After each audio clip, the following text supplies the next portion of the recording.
তেলের দামের সঙ্গে সমন্বয় করে বাড়ানো হলো বাসের ভাড়া। প্রতি কিলোমিটারে বাস ভাড়া বেড়েছে 11 পয়সা করে।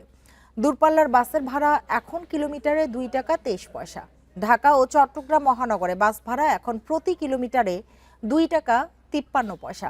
সচিবালয়ে এক সংবাদ সম্মেলনে নতুন ভাড়া ঘোষণা করেন সড়ক পরিবহন মন্ত্রী। জানান, ট্রেন ও লঞ্চের ভাড়া এখনই বাড়ছে না।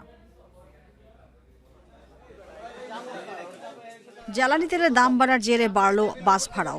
বাস মালিকদের সঙ্গে আলোচনা শেষে নতুন ভাড়ার হার ঘোষণা করলেন সড়ক পরিবহন মন্ত্রী, যা কার্যকর বৃহস্পতিবার থেকেই। সচিবালয়ে এক ব্রিফিংয়ে মন্ত্রী জানান, বাসের ভাড়া বাড়ানোর সিদ্ধান্ত হয়েছে প্রতি কিলোমিটারে 11 পয়সা করে। এখন থেকে দূরপাল্লার বাসের ভাড়া কিলোমিটারে 2 টাকা 23 পয়সা। আর ঢাকা ও চট্টগ্রাম মহানগরীতে প্রতি কিলোমিটারে নতুন বাস ভাড়া 2 টাকা 53 পয়সা।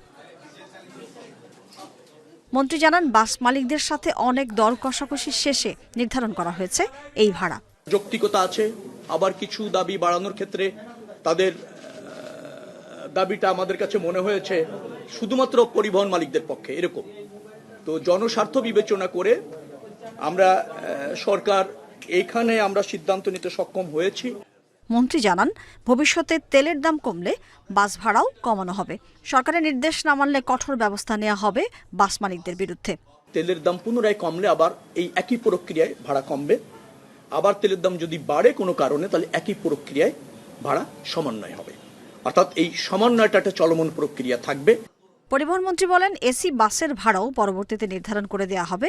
জানান, এখনই বাড়ছে না ট্রেন ও লঞ্চের ভাড়া।